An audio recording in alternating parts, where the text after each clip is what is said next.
श्री राम, हे सीताराम, मैं आपको कभी भूलूं नहीं, ऐसा हमें निवेदन करना चाहिए। राम जी चले और श्रृंगवेर पहुँचे जाई, उतरे राम देवसरी देखी, कीन्ह दंडवत हर्ष विशेषी। गंगा के पावन तट पर उतरे, गंगा जी को प्रणाम किया और वहां निषाद राज जी रहा करते थे। ये निषाद जी कौन है? ये निषाद राज भीलों के राजा हैं। जंगल में कोल भील रहा करते हैं, तो उन भीलों के राजा ये निषाद हैं। जंगल के गांव में रह रह करके अपने परिवार का पालन करते हैं और जंगल में ही कंदमूल फल खा करके अपना जीवन निर्वहन करते हैं। आज जब निषाद राज जी ने राम को देखा, राम जी को दंडवत किया। जानते हैं, राम जी ने निषाद राज जी को अपने हृदय से लगा लिया। देखो, राम जी भगवान है ना, राम जी भगवान है और भगवान यह संदेश दे रहे हैं कि किसी को तुम ऊंचा और नीचा ना समझना। हाँ, सब मेरे ही स्वरूप हैं, ये जानकर उन्हें प्रणाम करना भाव से। सब भगवत स्वरूप हैं, सब भगवान तुल्य हैं, सबको प्रणाम करना चाहिए। प्रणाम अर्थात सबके प्रति सम्मान का भाव रखना चाहिए, सबके प्रति भगवत भाव रखना चाहिए। और निषाद राज जी इतने पवित्र हो गए कि आज उन्हें तो राम जी ने अपने हृदय से लगा लिया। निषाद राज जी ने राम जी से कहा, प्रभु चलिए, और आप गांव में जितने दिन आपको वनवास में रहना है, तो हमारा घर भी वनवास में है, जंगल में है, आप हमारे घर पर रहिए। राम जी ने कहा, ना, पिताजी की आज्ञा है कि हमें जंगल में रहना है। 14 साल तक किसी के घर नहीं जाना, किसी के दरवाजे, किसी के घर। राम जी किसी के घर नहीं गए, लंका में भी राम जी गए नहीं। लंका के बाहर जंगल था, वहां जंगल में राम जी रुके थे, राम जी लंका नहीं गए। विभीषण का राज तिलक करने राम जी नहीं गए, लक्ष्मण जी गए थे, क्योंकि लंका एक राजधानी थी, लंका एक सोने की नगरी थी और राम जी को घरों में जाना वर्जित था। 14 साल आप घरों में नहीं जाएंगे, ये माता और पिता की आज्ञा थी। धन्य है राम कि 14 साल तक अपने माता पिता की आज्ञा का ऐसा पालन किया कि वह मिसाल बन गई हम सबके लिए। गए नहीं अपने उन निषाद जी के घर में, राम जी जलपान करते हैं, बढ़िया फल फूल लाते हैं निषाद और फल फूल राम जी को खिलाते हैं। सीता और राम फल फूल खा रहे हैं, कंद मूल फल। जंगल में सीता जी ने कौन सा फल खाया ज्यादा? सर्दियों में फल आता है ना, सीताफल, उसका नाम सीताफल इसीलिए है क्योंकि ज्यादा सीता जी उस फल को खाया करती थी। और सीताफल जैसा ही राम फल होता है, बिल्कुल 2 कॉपी, स्वाद थोड़ा सा अलग होता है, उसे राम जी खाते थे, वो राम फल है। जंगल में ये पहले मिला करते थे, अब तो ना के बराबर है सीताफल और रामफल। तो अब भी फिर भी कहीं कहीं रामफल कम, सीताफल ज्यादा मिल जाता है। राम और लक्ष्मण प्रेम, राम सीता और लक्ष्मण जी फल खा करके अब राम जी कह रहे हैं कि हम विश्राम करेंगे। तो निषाद जी बोले कि हम अभी आपके लिए बढ़िया गद्दा, तकिया, चादर सब लेकर आते हैं, जरा ठहरिए। ए सुनो, यहाँ आओ, सेना को बुलाया, जाओ। राम जी ने कहा, ना, हमें गद्दा तकिए की जरूरत नहीं है। अरे राम जी, फिर आप सोएंगे कहाँ? बोले ये बट का पेड़ है ना, बट वृक्ष, उस पेड़ के नीचे राम जी ने घासों के बिस्तर बनाए। कैसे? घास सूखी सूखी ले आए, घासों को डाला और घासों के ऊपर राम और सीता जी। धन्य है राम। लोग कहते हैं, महाराज जी हम बड़े परेशान हैं। क्या तुम इतने परेशान हो कि तुम घासों के बिस्तर में सो रहे हो? क्या जीवन में तुम्हारी इतना कष्ट है कि तुम्हारे सिर पर छाया भी नहीं है? राम जी 14 साल कैसे गुजारे आपको पता भी है? कितना कठिन वो समय था। राम जी घासों के बिस्तर पर सो रहे हैं। क्यों? केवल अपने पिता की प्रतिज्ञा को पूरा करने के लिए। प्रण अपने पिता का करने को श्री राम अयोध्या छोड़ चले।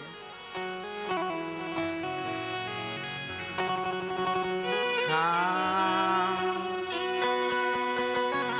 घासों के बिछौनों में सोने को,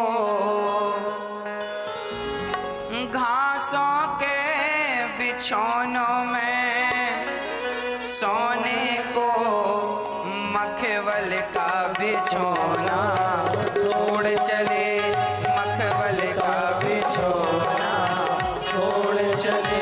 प्रण अपने पिता का करने को, प्रण अपने पिता का करने को, श्री राम अयोध्या छोड़ चले, श्री राम अयोध्या छोड़ चले।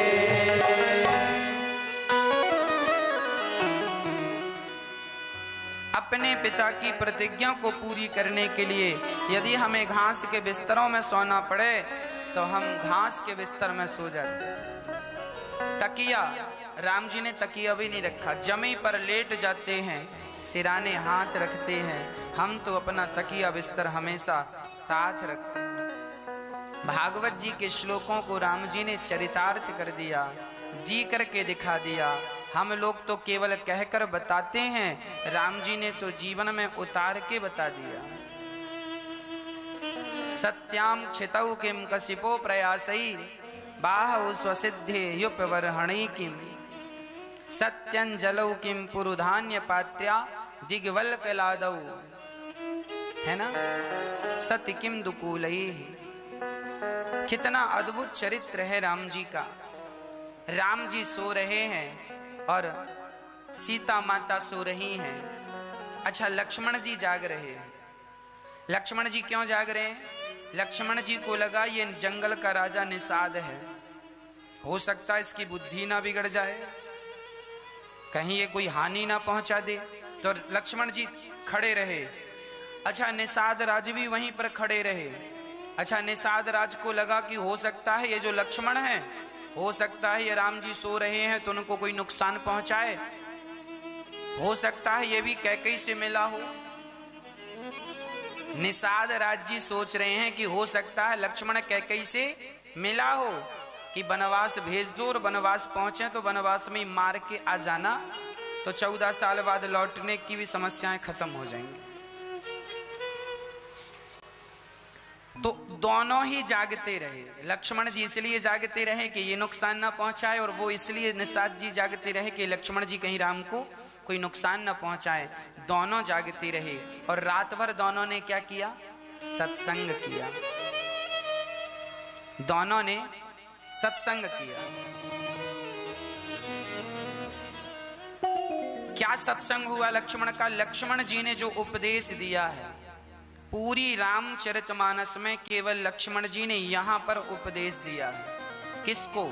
निषाद राज को। उपदेश देने की जरूरत क्यों पड़ी? निषाद राज जी कह रहे हैं, सुनो लक्ष्मण, कैकई माता को भी क्या सूझा, कैकई माता को भी राम का सुख देखा नहीं गया। अरे जब राम जी राजा बनने लगे तो उन्हें वनवास भेज दिया। कौन ऐसी माँ होगी इतनी निष्ठुर कि अपने बच्चों को वनवास भेज दे?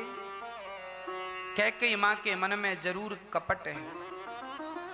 जब निषाद राज कैकई माँ को ऐसी ऐसी बातें कह रहे हैं, कैकई को गालियां दे रहे हैं, कोस रहे हैं, तब लक्ष्मण जी ने बोला,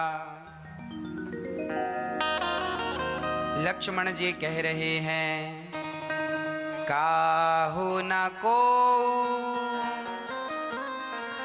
सुख दुख करदाता, निज कृत कर्म भोग सब भ्राता।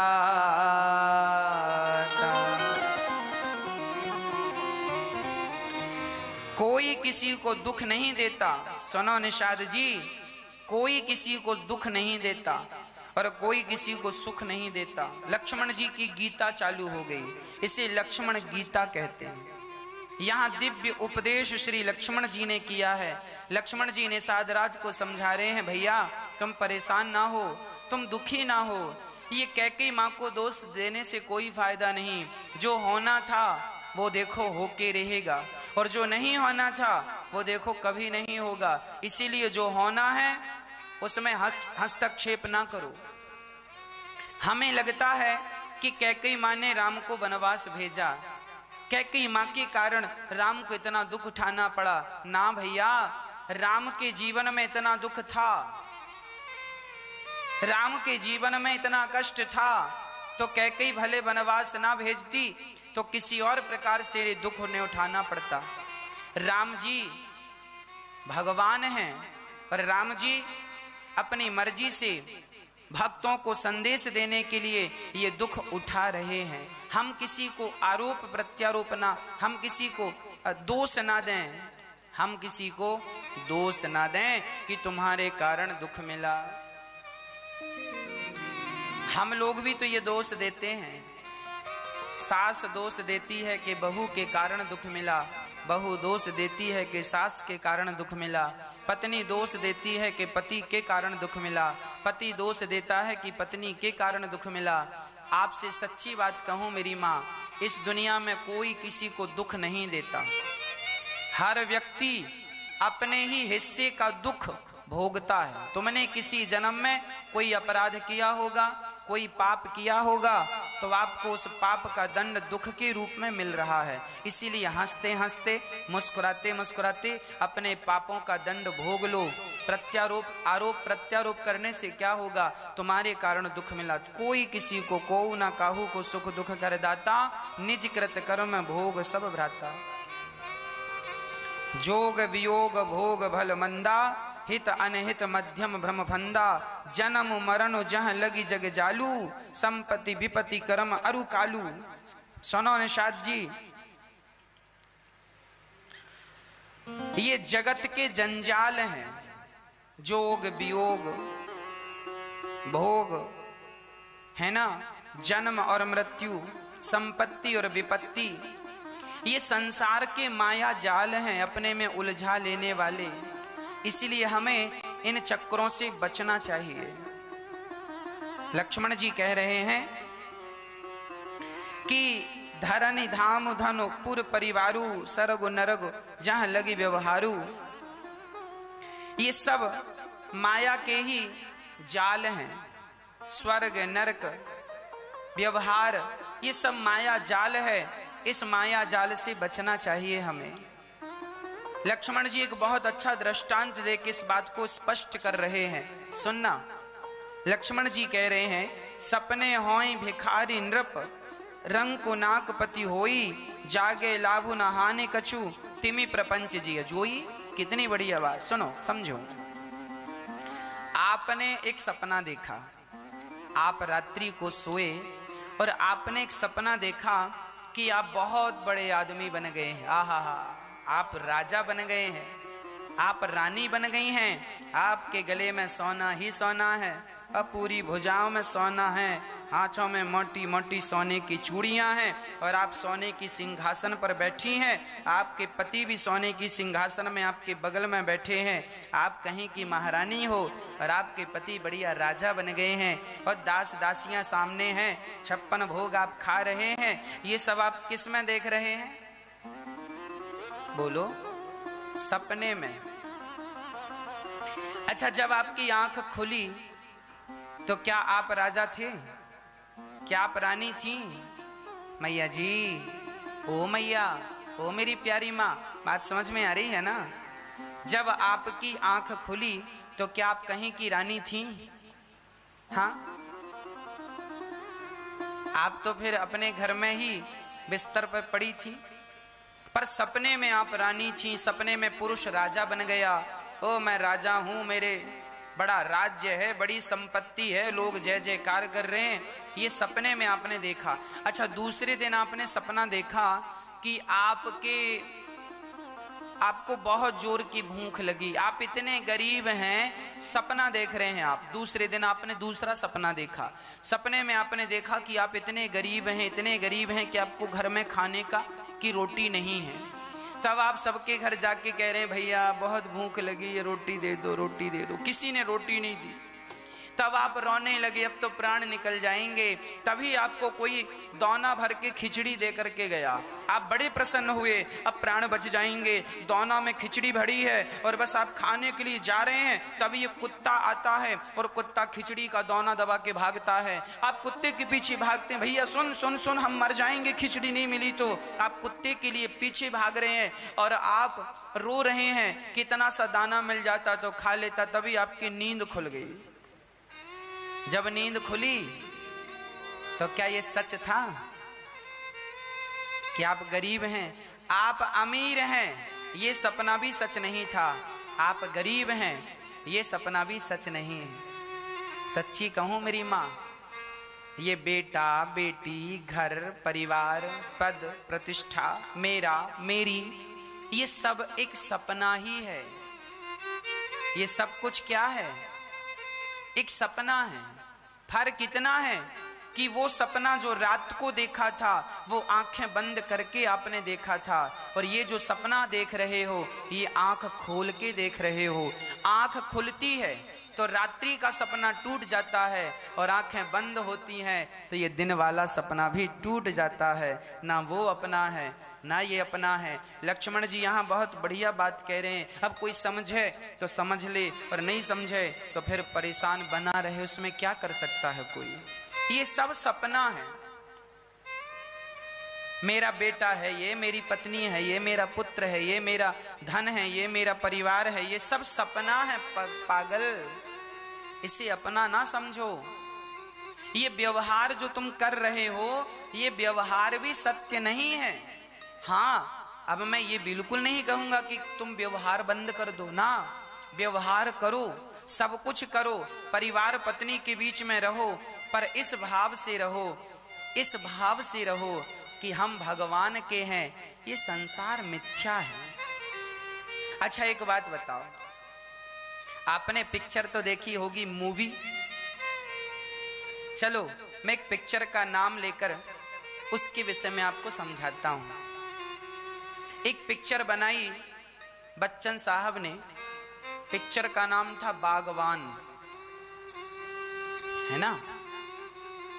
उस पिक्चर में अमिताभ बच्चन के बच्चे हैं और वो बच्चे अपने माता और अपने पिता को घर से निकाल देते हैं। उस पिक्चर में अब हीरो रो रहा है, मेरे बच्चों ने मुझे निकाल दिया। वो पत्नी से बात करने के लिए भी महीनों का इंतजार करते हैं। एक बेटे के घर, एक बेटे ने कहा मैं मम्मी पापा दोनों को नहीं रखूंगा, एक को रखूंगा।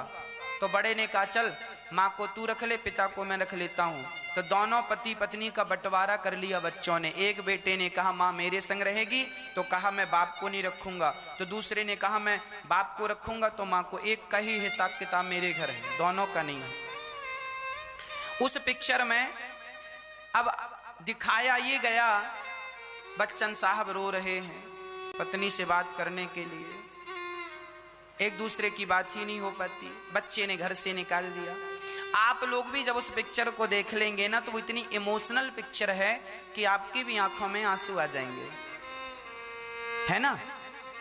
लेकिन क्या जो टीवी पर दिख रहा है कि अमिताभ बच्चन के बेटे ने घर से निकाल दिया, क्या ये सही है? रियल में सही है?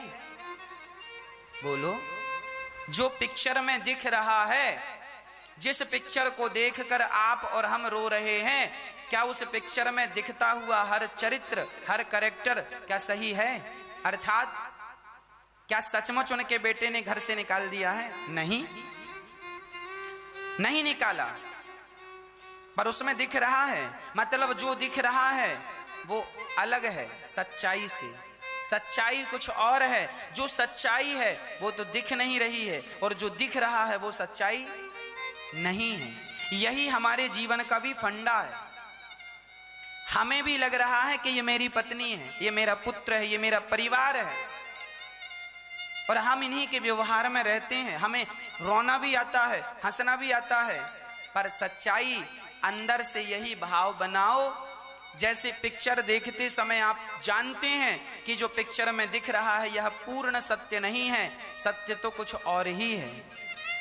उसी तरह तुम परिवार में रहो, पत्नी पुत्र परिवार में रहो, दुकान मकान पद प्रतिष्ठा फैक्ट्री वैक्ट्री सब संभालो, सब में रहते हुए ये भाव बनाए रखो कि मैं भगवान का हूं। मेरा इस संसार के किसी व्यक्ति से, किसी वस्तु से कोई लेना और देना नहीं है। मैं रियल में भगवान का हूं, पर व्यवहार जगत में मुझे यहां रहना है तो व्यवहार करना पड़ेगा, सो मैं व्यवहार कर रहा हूं। छोटा सा उदाहरण और देता हूं, शायद आपकी समझ में आ जाए। एक बाप, एक पिता अपने बेटे के संग कबड्डी खेलता है, उसकी खुशी के लिए।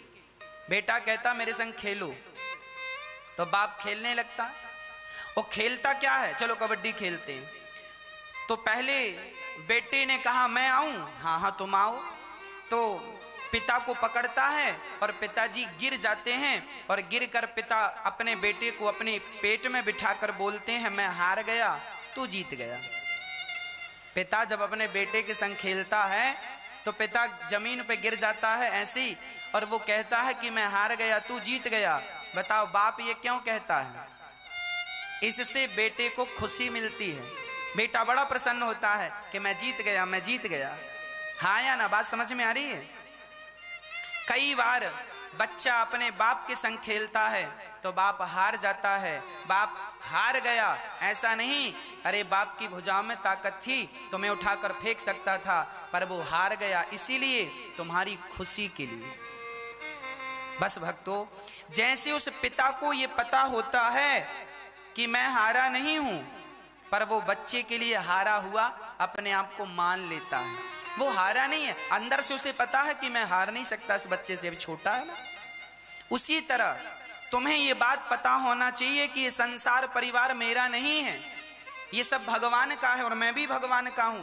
पर व्यवहार जगत में जैसे तुमने अपने बेटे को प्रसन्न कर लिया, ऐसे तुम भी व्यवहार जगत में अपनी पत्नी को प्रसन्न कर लिया करो, बच्चों को प्रसन्न रखा करो, दुकान मकान खूब चलाओ, फैक्ट्री वैक्ट्री खूब चलाओ, खूब पैसा कमाओ, पर सब कुछ करते हुए ये भाव जरूर बना रहे कि मैं भगवान का हूं, मैं राम का हूं, मैं कृष्ण का हूं, ईश्वर ही मेरे हैं, ये जगत में कोई मेरा नहीं। व्यवहार पूरा निभाइए। कर्मण्यवाधिकारस्ते मां फलेषु कदाचन। तू कर्म करता रह बेटा, सब कुछ कर्म कर, लेकिन ये मत भूल कि तू मेरा है और मैं तेरा हूं।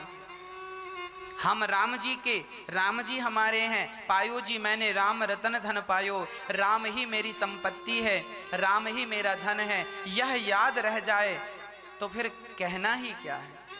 पर लोग संसार में ऐसे उलझ जाते हैं, ऐसे। हम ये नहीं कहते कि तुम पत्नी और पुत्र और परिवार को छोड़ दो, हमने आज तक कभी नहीं कहा कि तुम सब कुछ छोड़ दो, हमने कभी नहीं कहा कि तुम पत्नी पुत्र परिवार छोड़ दो, कुछ ना छोड़ो, सबके बीच में रहो, पर भाव यह रहे, तुम्हें ये ज्ञान रहे, ज्ञान का ये दिया जलता रहे सदा कि मैं भगवान का। बस इतनी सी बात तो याद रखनी। इसमें बुराई क्या है, हर्ज क्या है? कोई किसी को सुख नहीं देता, कोई किसी को दुख नहीं देता। आज यदि कोई व्यक्ति रो रहा है ना, तो किसी ने कहा क्यों, तुम क्यों रो रहे हो? बोले महाराज मैं बहुत दुखी हूं, बहुत परेशान हूं। क्यों दुखी हो भाई, क्यों रो रहे हो? वो कहेगा मैं परेशान हूं, मैं दुखी हूं, पर उसे पता नहीं कि तेरे दुख का कारण, वो कहता है फलाने मेरे पड़ोसी ने मुझे पत्थर मार दिया, मेरी पत्नी ने मुझे घर से निकाल दिया, मेरा फलाना बेटा ऐसा है, मेरा फलाना व्यक्ति ऐसा है। कोई कहता है महाराज जी हमें खाने को नहीं मिला, कोई कहता है महाराज जी हमें ये दुख है। किसी को दोषी करार मत दो, तुम्हारे आंसुओं का जिम्मेदार कोई नहीं है, मेरे आंसुओं का जिम्मेदार कोई नहीं है, मेरे आंसुओं का जिम्मेदार केवल मैं हूं। पितामह भीष्म को बाणों की सैया पर लेटना पड़ा, बताओ जिम्मेदार कौन था? बताओ। पितामह भीष्म को बाणों की सैया पर लेटना पड़ा, 52 दिन तक तड़प तड़प के बाणों पर ही रहना पड़ा। जिम्मेदार कौन था? क्या अर्जुन जिम्मेदार? अर्जुन तुमने बाण मार दिया, देखो हमें कितना कष्ट हो रहा। अर्जुन जिम्मेदार नहीं थे। बोलो कौन जिम्मेदार था? स्वयं पितामह भीष्म जिम्मेदार थे। पितामह भीष्म के दुख का जिम्मेदार कौन? वो स्वयं। तुमने क्यों कौरवों का साथ दिया? क्या तुम्हें पता नहीं था कि ये दुष्ट लोग हैं? क्यों जान करके तुम विद्वान होके समझदार होके क्यों दुष्टों का साथ दे रहे हो? पितामह भीष्म ने किसी जन्म में एक सांप को कांटों के ढेर में फेंक दिया था और वो सांप कांटे चुभ चुभ के मर गया। उसी का परिणाम उन्हें बाणों की सैया पर लेटना पड़ा। कौन हम किसको कसूरवार ठहराएं? हमें कांटा लगा है तो हम तुमको कसूरवार ठहराएंगे कि तुम्हारे कारण कांटा लगा? तुम खुद देख के क्यों नहीं चलते? अपना दोष लोग नहीं देते, दूसरों पे दोष थोपते रहते। तुम्हारे कारण, तुम्हारे कारण। गांधारी ने भगवान श्री कृष्ण को श्राप दे दिया, जाओ जैसे मेरे पुत्र आपस में लड़के मर गए हैं, तुम्हारा भी परिवार, तुम्हारा भी वंश आपस में लड़के मर जाए। माता गांधारी तुम क्या कह रही हो? भगवान श्री कृष्ण को तुम श्राप क्यों दे रही हो? भगवान ने मना नहीं किया, भगवान ने तो माता का श्राप सिरोधार्य कर लिया। पर पूछा जाए जरा, गांधारी माँ आपने भगवान कृष्ण को क्यों श्राप दिया? केवल इसीलिए ना कि तुम्हारे सारे बच्चे आपस में लड़के मर गए? तो तुम कहां थी उस समय जब द्रौपदी की साड़ी तुम्हारे बच्चे ही उतार रहे थे? तुम कहां थी उस समय जब लाक्षागृह में बंद करके कौरवों ने षड्यंत्र के तहत पांडवों को जलाने का प्रयास किया? तब कहां थी तुम? तुमने अपने बच्चों को कुकर्म करने से तो रोका नहीं और भगवान को श्राप देने आगे आ गई। यही है विडंबना जमाने की। आदमी अपना दोष नहीं देखता, आदमी दूसरे का दोष देखता। तुम्हारे कारण ये हुआ ना, को ना काहू को सुख दुख कर दाता, निज कृत कर्म भोग सब भ्राता। तुमने अपने बच्चों को कुकर्म करने से रोका नहीं। नालायक बच्चे हैं ये बताओ, भरी सभा में साड़ी उतार रहे हैं, ये लायक बच्चे हैं क्या? तुमने इन्हें तो रोका नहीं, इन्हें तो दंड दिया नहीं, बल्कि इनके लिए पट्टी हटाकर दुर्योधन को अमर करने और चली। गांधारी ने आखिरी बार आंखों की पट्टी उतारी थी दुर्योधन को जिंदा रखने के लिए, पर जंघाओं में भगवान ने उसको कह दिया था कि कुछ तो कपड़े पहन लो, निर्वस्त्र होके जा रहे हो, माँ के पास अच्छा नहीं लगेगा। तो जंघाओं पर नजर नहीं पड़ी माँ गांधारी की, तो जंघाएं उसकी कमजोर रह गई दुर्योधन की, बाकी पूरा शरीर तो वज्र का हो गया था। मतलब माता गांधारी तुम पट्टी खोलती हो तो अपने दुष्ट बेटे को बचाने के लिए खोलती हो। अरे तुम्हारी पट्टी कभी द्रौपदी की लाज बचाने के लिए खुली होती ना तो यह महाभारत ही ना होता। परंतु लोगों को तो दोष दूसरों पर ही लगाना है। अपनी गलतियां कोई नहीं देखता, अपनी गलतियों को कोई नहीं सुधारता। हमेशा हम दोषी करार दूसरों को देते हैं, तुम दोषी हो, तुम्हारे कारण। जब तुम्हारी तरफ हम उंगली उठाते हैं ना कि तुम बुरे हो, तो तुम्हारी तरफ एक उंगली होती है, ये 3 उंगली हमारी तरफ इशारा करती हैं कि यदि वो सामने वाला 1% बुरा है तो तुम देखो साहब तुम भी 3% बुरे हो। बुरा जो देखन मैं चला, बुरा ना मिलिया कोई, जो दिल खोजा आपुना हमसे बुरा ना कोई। इस दुनिया में सबसे बुरा कौन है? बताओ कौन है इस दुनिया में सबसे बुरा? बताओ इस दुनिया में सबसे बुरा कौन है? हम। कहो कहो एक बार, हम सबसे बुरे हैं। हम ही सबसे बुरे हैं। पर हम जीवन भर अपनी सास को बुरा मानते गए, अपनी बहू को बुरा मानते गए, अपनी पत्नी को बुरा मानते गए, अपने पति को बुरा मानते गए, अपने पड़ोसियों को, रिश्तेदारों को बुरा मानते गए। हम सारी दुनिया दूसरों को दोषी करार ठहराते गए, पर अपने आप को कभी दोषी ठहराया नहीं। यदि अपना दोष देख लिया होता तो सबके दोष अपने आप समाप्त हो गए होते। विडंबना तो यह है आदमी अपने दोष ना देखकर बाकी सबके दोष देखता है। इसीलिए लक्ष्मण जी की गीता कह रही है, काहू ना को सुख दुख कर दाता, निज कृत कर्म भोग सब भ्राता। हाँ जी, कोई किसी को दुख नहीं देता, किसको हम दोषी ठहराएं? हाँ पैसों की तरफ भाग रहा हो, समझ लेना कि ये अभी तक जागा नहीं है, अभी तक मोह की रात्रि में सो रहा है। मोह निशा सब सोवनिहारा, देखा हूँ स्वप्न अनेक प्रकार। ये सब एक सपना है। इसीलिए भगवान श्री राम अब विश्राम कर रहे हैं और लक्ष्मण जी निषाद राज को इतना बढ़िया उपदेश दे रहे हैं। जब विवेक होता है ना, तभी ये भ्रम समाप्त हो जाता है कि कौन सत्य है कौन मिथ्या है, और नहीं तो ये भ्रम जाता नहीं है। अब सवेरा हुआ, राम जी ने सुमंत्र जी से कहा आप लौट कर जाइए, अब यहां गंगा पार करके आगे की यात्रा हम स्वयं करेंगे। वनवास हमारा हुआ है, आपका तो हुआ नहीं, क्यों आप कष्ट उठा रहे हैं? सुमंत्र जी ने कहा आपके पिताजी ने कहा है कि 4 दिन 6 दिन घुमा के राम लक्ष्मण सीता को जंगल दिखा के वापस ले आना। वो कैसे रहेंगे जंगल में, क्या उन्हें रहना आता है? वो तो हमेशा, सीता माँ तो इतनी कोमल थी कि जब सीता की विदा होकर वो ससुराल आई अर्थात अयोध्या आई, तो माता कौशल्या ने सीता जी के रास्ते में गुलाब की नहीं, मेरे पास तो गुलाब की पंखुड़ियां, सो मैं गुलाब का कह रहा हूं, कमल की पंखुड़ियां बिछाई थी माता कौशल्या ने सीता जी के रास्ते में। कमल की पंखुड़ियां जब बिछाई तो कमल की पंखुड़ियों को बिछाने में ना सीधी सीधी करके बिछाई, एक पंखुड़ी के ऊपर एक ऐसा रखा गया, ऐसे कमल की पंखुड़ी थोड़ा बड़ी होती है, एक के ऊपर एक रखा गया। तभी पंखुड़ी का ये वाला जो हिस्सा होता है ना, ये जो थोड़ा सा देखिए, ये हिस्सा तो बिल्कुल कोमल है, पर पंखुड़ी का ये हिस्सा जो पीछे का हिस्सा ये थोड़ा सा कठोर होता है, थोड़ा सा नाक के बराबर, ये देखिए, जबकि ये बहुत कोमल है आगे का हिस्सा। ये तो गुलाब कमल की पंखुड़ियां भी आगे की तरफ तो बिल्कुल कोमल होती हैं, एक पंखुड़ी जरा खड़ी रह गई ऐसे। और जब माता सीता आई ना, तो माता सीता के चरणों में कमल की पंखुड़ी चुभ गई।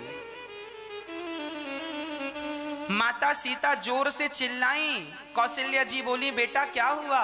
माँ कमल की पंखुड़ी चुभ गई।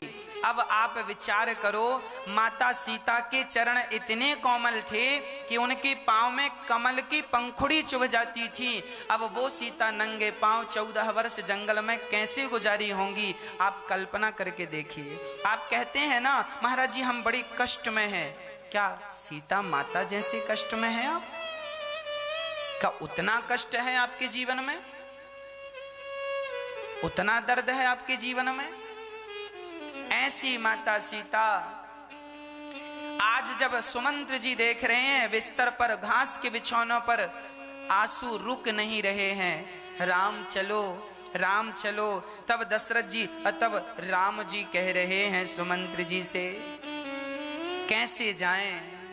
क्या हम अपने पिता के वचनों को तोड़कर चले चलें? क्या राजा रंती देव ने अपने वचनों को तोड़ा? राजा रंती देव दानी थे, इन्होंने भूखे रहकर भी जब इनके सामने भोजन की थाली आई, राजा रंती देव जी बड़े भूखे थे, बहुत दिनों के भूखे थे, महीनों से भूखे थे, इनको खाने को कुछ नहीं मिला, महीनों की भूख इनके पेट पर थी। तभी इनकी पत्नी और इनके बच्चा और ये 3 लोग जंगल में दर दर की ठोकर खा रहे थे। महीना बीत गया, महीनों से ज्यादा हो गया, लगभग 50 दिन बीत गए और भोजन का कोई व्यवस्था नहीं हुई। तब गांव में एक भंडारा चल रहा था, अन्य क्षेत्र चल रहा था। सुरंती देव ने वहां प्रसाद लेकर के सोचे चलो नदी के तट पर आचमन करके प्रसाद पाएंगे। तो वहां तीनों जन प्रसाद लेकर आए और वहां केले की पत्तल में प्रसाद रख के और खीर पूड़ी सब्जी जैसी खाने वाले थे, एक चांडाल कुत्तों को लेकर आया और चांडाल ने कहा भैया हम बड़े भूखे हैं, 15 दिन से भूख लगी है, कहीं खाने को नहीं मिला। रंती देव ने विचार किया राम राम, खुद महीनों के भूखे थे और सामने 15 दिन का भूखा था। चांडाल रंती देव जी ने कहा कोई बात नहीं, आपकी भूख आपकी जान अनिवार्य है, आपका पेट भरना मेरा धर्म है। मेरा धर्म इसलिए है क्योंकि मेरे पास भोजन है और आप मुझसे मांग रहे हैं। तो राजा रंती देव ने अपने थाली खिसका दी। चांडाल ने रोटियां जल्दी जल्दी पूड़ियां खा ली। कहा अभी पेट नहीं भरा। तब रंती देव का बेटा बोला, लो देखो बेटा भी छोटा सा था और वो भी भूखा था, पर बाप धर्मात्मा तो बेटा क्यों ना हो धर्मात्मा। बाढ़ है पूत पिता के धर्मा, माँ बाप के धर्म से बच्चों का कल्याण होता है, बच्चों का भविष्य बनता है। माँ बाप धर्मात्मा होते हैं तो माँ बाप के धर्मात्मा होने से बच्चों का भाग्य उदय होता है और बच्चे बड़े प्रभावी होते हैं, प्रभावशाली होते हैं। इसीलिए बच्चा तो बच्चा था, उसने भी थाली दी। पत्नी रंती देव जी की, उन्होंने भी थाली। अब चांडाल ने खा लिया।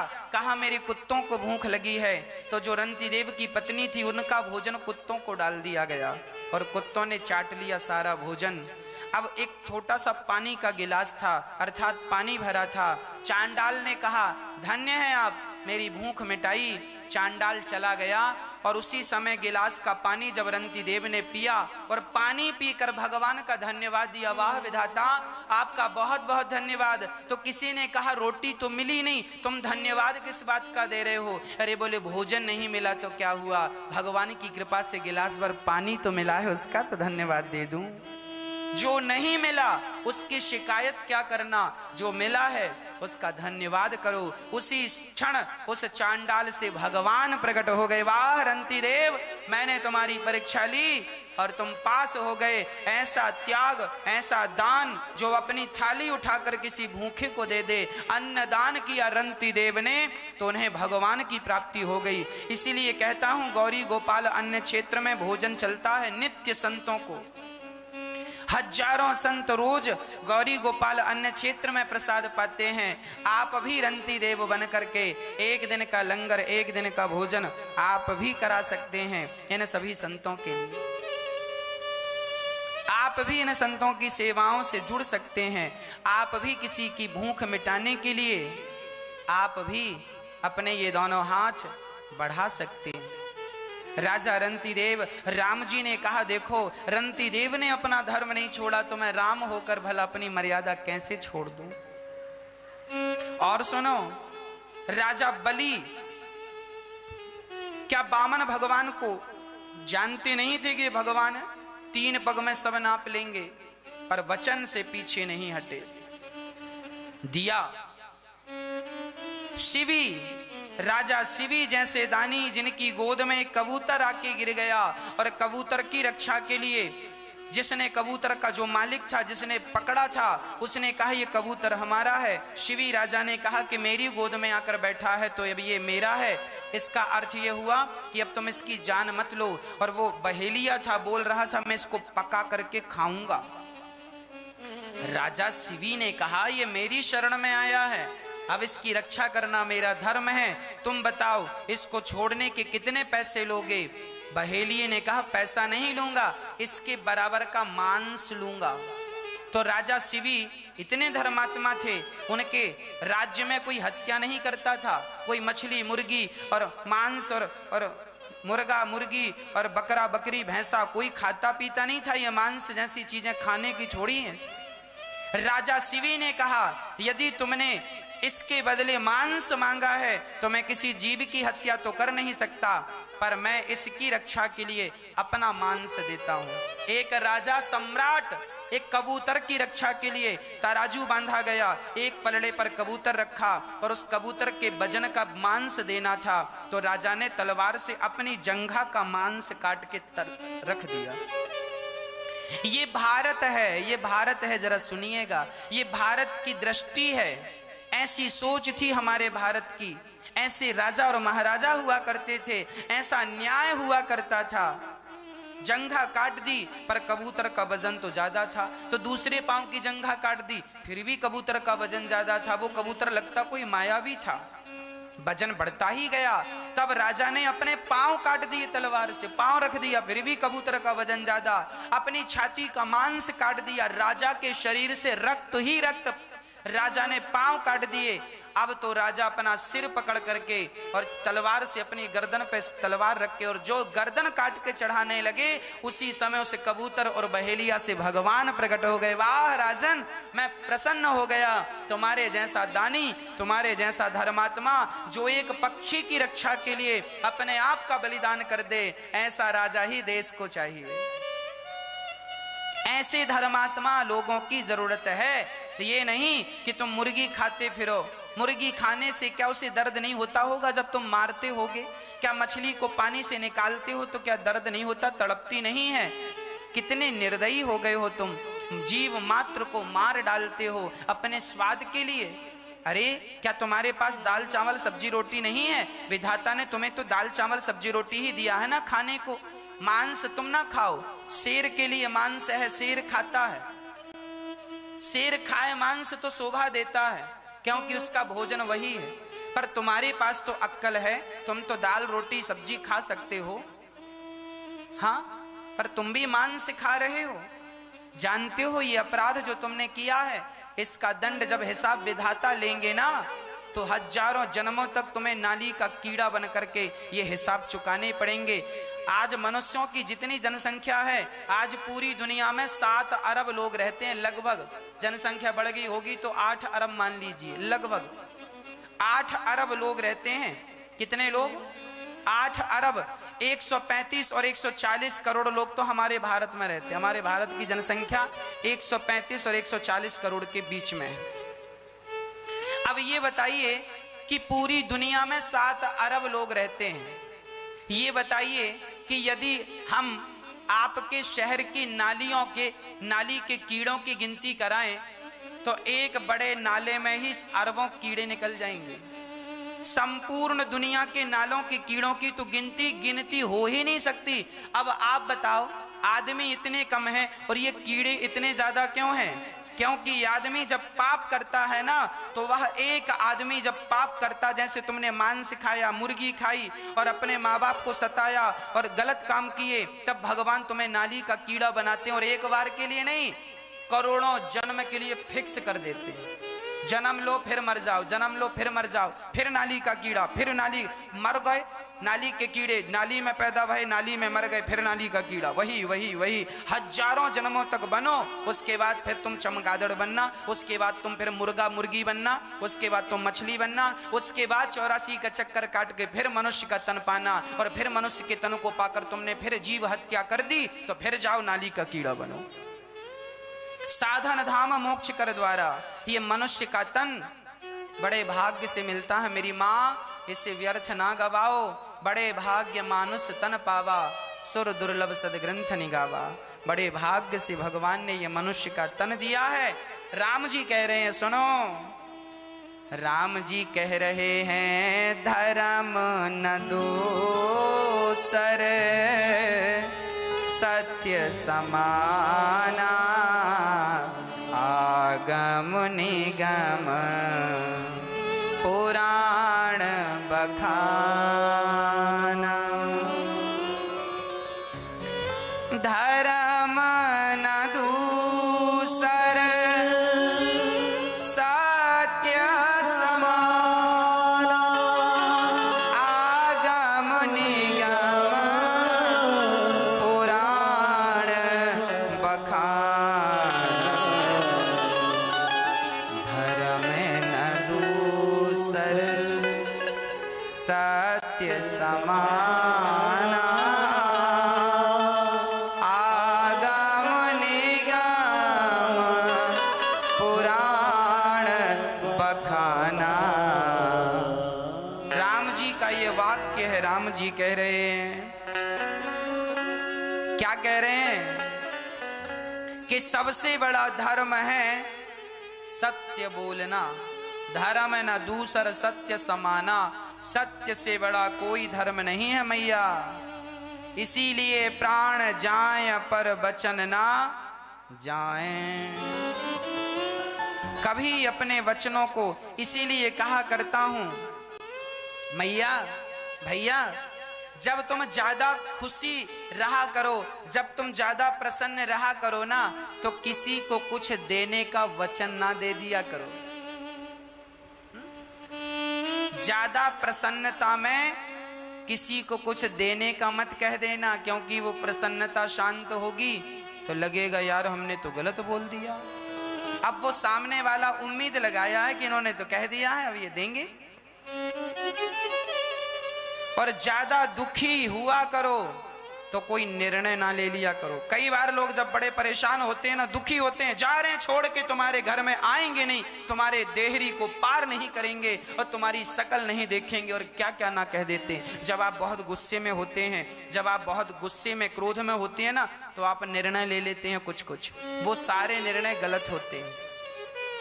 क्रोध में लिए हुए निर्णय गलत होते हैं और अधिक प्रसन्नता में भी लिए हुए निर्णय गलत होते हैं। दशरथ जी ने, कैकेयी ने रथ के पहिए पर उंगली लगाई, दशरथ जी बड़े प्रसन्न हो गए, तुमने मेरी रक्षा की, बड़े खुशी के मारे फूल गए। और जब ज्यादा वरदान दे दिया, जाओ हम तुम्हें वरदान दे रहे हैं, ज्यादा खुशी में वरदान दे दिया, परिणाम उन्हीं वरदानों ने ये हालत कर दी। इतिहास से सीखना चाहिए, इतिहास के पन्नों को उलट पलट कर देखना चाहिए और क्या सीखने लायक है तुम्हारे जीवन में, कौन सा निर्णय तुम गलत ले रहे हो। ज्यादा दुखी में कोई प्रतिज्ञा ना कर लेना और ज्यादा प्रसन्नता में किसी को कुछ देने का मत कह देना। सामान्य भाव में जब रहा करो तब कोई डिसीजन लिया करो, विवेक से निर्णय लिया करो। आज हमने बड़ी प्रसन्नता में कह दिया कि हम तुम्हें 5,000 दे देंगे, पर जरूरी थोड़ी है कि उस समय आपके जेब में 5,000 हो या आपकी व्यवस्था हो। कहा मत करो, कर दिया करो। 5,000 नहीं, तुम 10,000 का सहयोग कर दो, अच्छी बात है, पर कहो मत पहले से, तुरंत कर दो, तुरंत का दान महाकल्याण।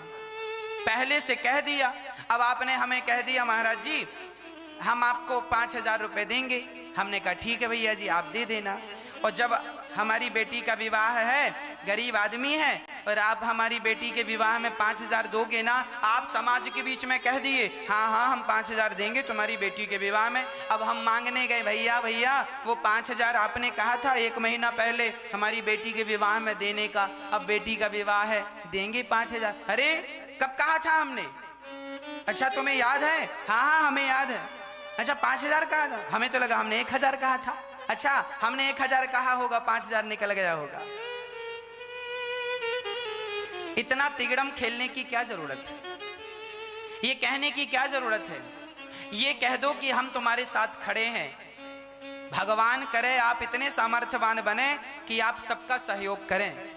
भगवान करे आप इतने धनवान बने कि आप सबको खूब धन धान्य से परिपूर्ण करते रहें, देते रहें। आपका हाथ सदा देने के लिए ऊपर रहे, आपके द्वार पर लेने वालों की भीड़ सदा बनी रहे। ईश्वर इतना देने वाला बनाए कि आपके यहाँ लाखों करोड़ों का रोज आप दान करें। हम तो ये चाहते हैं, लेकिन किसी को कह दिया है तो जरूर कीजिएगा। कह करके मुकरना पाप है। यही राम जी कह रहे हैं, धर्म में न दूसर सत्य समाना, आगम निगम पुराण बखाना। और मैं एक बात और आपको स्पष्ट कर दूं, जीवन में स्पष्टवादी बन जाना। क्या कहना मेरी माँ? स्पष्टवादी। जो आदमी स्पष्ट रहता है वो जीवन में कम दुखी होता है। स्पष्टवादी का अर्थ है कि आप जितना कर पाए उतना ही कहें, है ना? डींगे मारने से कोई फायदा नहीं। जो आपके पास है वो है, जो नहीं है वो नहीं है। कहने में बुराई नहीं है कि साहब हमारे पास ये वस्तु नहीं है, हम नहीं कर पाएंगे। सीधे मना कर दो। आपके घर कोई आया, भैया जरा 500 रुपए देना, देना है तो दे दो, नहीं देना सीधा कह दो, भैया जी 500 रुपए हम नहीं दे पाएंगे, हमारा काम है अभी पैसों का नहीं। यदि आपने लटका दिया ठीक है बाद में आना, तो वो क्या उम्मीद लगाए बैठा रहेगा। इसीलिए स्पष्टवादी बनो, जो कहा करो स्पष्ट। कई बार ना लोग आपकी बात को नोट कर लेते हैं, इसीलिए जो कहा करो स्पष्ट कहा करो। 1 रुपए देना है तो 1 ही कहो, 4 रुपए देना है तो 4 ही कहो, है ना। स्पष्टवादी बनो, स्पष्ट रहोगे तो जीवन में बवाल नहीं होगा, नहीं तो लोग सफाई देते देते मर जाते हैं। ऐसा नहीं कहा था हमने तो ऐसा कहा था, हमने ऐसा नहीं, हमने तो ऐसा कहा। इसीलिए स्पष्ट कहा करो, क्या कहना चाह रहे हो स्पष्ट कहो, स्पष्टवादी बनो। मैं शराब नहीं पीता, लाख लोग आए और पिलाएं शराब, साहब मैं नहीं पीता। अरे अब सामने वाले ने कहा यार तुम कैसी बातें कर रहे हो, आज के युवा हो, 25 साल की आयु है तुम्हारी, हम तुम्हारे दोस्त हैं, क्या होता है बड़े बड़े हीरो हीरोइन शराब पी रहे हैं, तुम शराब नहीं पी रहे हो। आप कहेंगे देखो भाई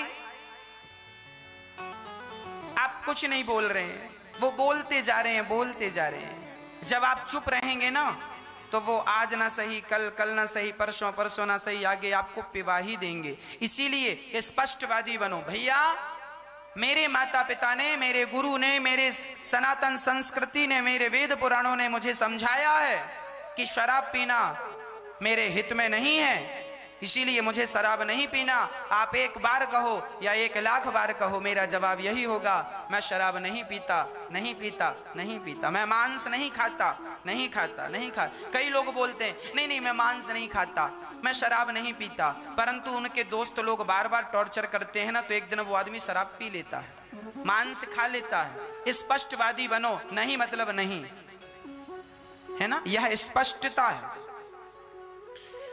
तो भगवान श्री राम समझा रहे हैं सब प्रकार से सुमंत्र जी को। सुमंत्र जी वहां पर खड़े हैं, राम जी ने जब समझाया तो सुमंत्र जी घोड़ों को वापस अयोध्या की तरफ मोड़ रहे हैं। और जब घोड़ों को मोड़ने लगे ना तो गोस्वामी जी लिख रहे हैं जासु वियोग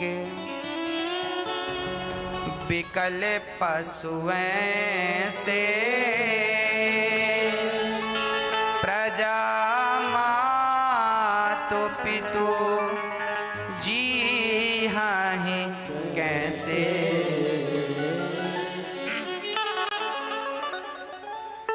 अब तो दशरथ सुमंत्र जी घोड़ों को मोड़ने लगे ना तो उन घोड़ों की आंखों से आंसू निकलने लगे जो घोड़े राम जी को लेकर के आए थे। घोड़े राम जी को लेके आए थे, उन घोड़ों की आंखों से आंसू निकलने लगे, रोने लगे।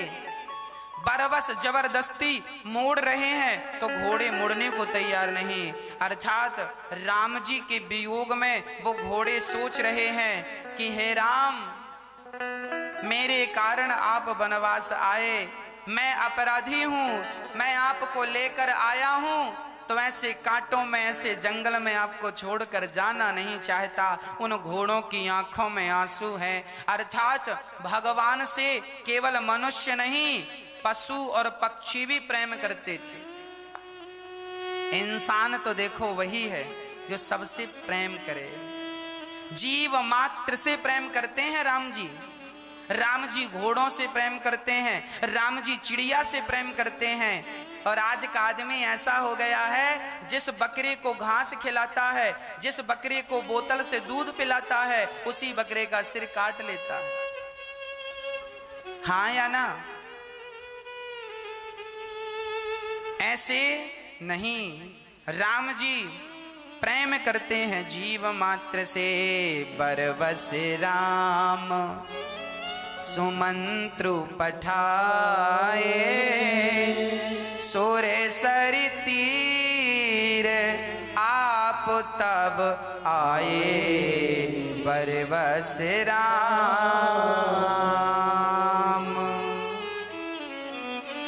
राम जी ने जबरदस्ती सुमंत्र जी को विदा किया, जाइए जाइए।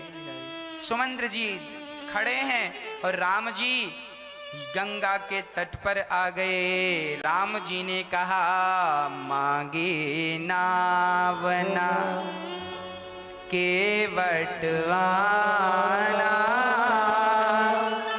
कहाँ है तुम्हारे मरम मैं जाना, मांगे नावना। आज पहली बार राम जी भक्तों से कुछ मांग रहे हैं। क्या मांगी राम जी? मांगे नाव। राम जी केवट से कह रहे हैं भैया केवट केवट। तो केवट ऊपर से आवाज है, हाँ सरकार बोलो। वहीं से क्या है? बोले नाव लाओ, मांगे नाव। केवट बोलता वहीं से, अपने झोपड़ी ऊपर बना रखी, बोले ना नहीं आऊंगा। राम जी बोले क्यों नहीं आएगा? मांगे नावना केवटवाना, कहाँ है तुम्हारे मरम मैं जाना। केवट कहता है मैं आपके मर्म को जानता हूं इसलिए मैं नहीं आऊंगा। राम जी बोले तुम कौन सा मर्म जानते हो? राम जी के मर्म को कोई ना जान सका। लक्ष्मण हूं यह मरम न जाना, जो कछु चरित रचा भगवाना।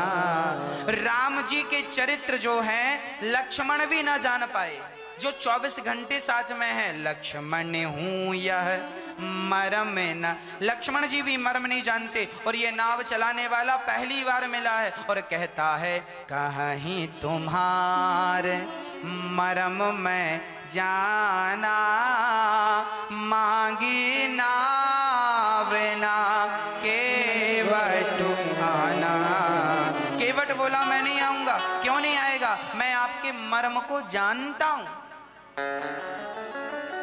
अच्छा ये केवट कौन है?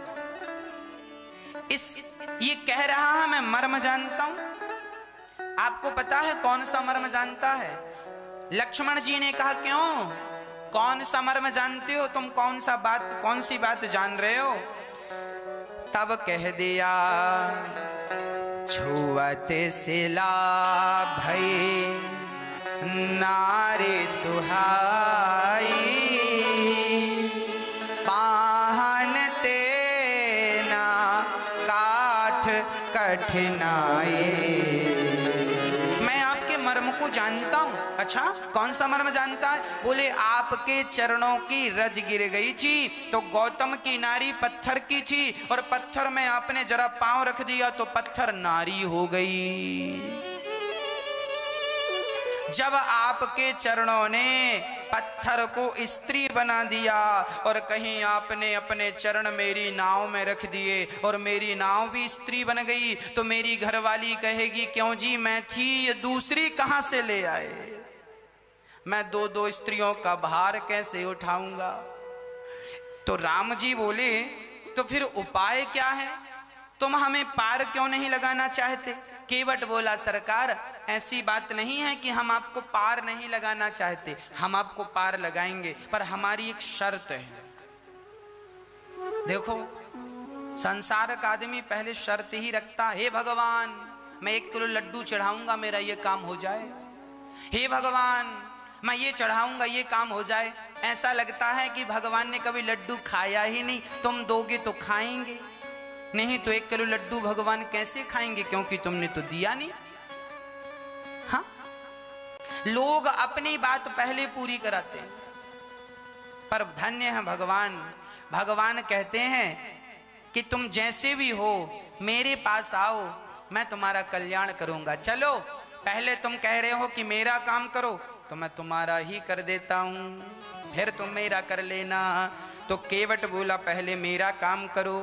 कौन सा काम करें हम? चरण कमल रज कहूँ सब कहीं, मानो सिकरानी मूरी कछु आही। हे नाथ, मैं आपके चरणों को धुलना चाहता हूं।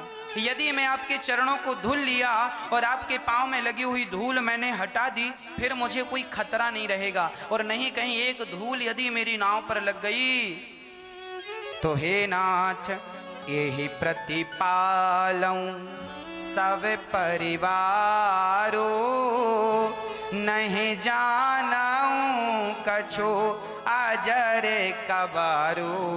हे नाथ, मैं तो नाव चलाना ही जानता हूं, इसके सिवा तो मेरा कोई काम धाम नहीं है।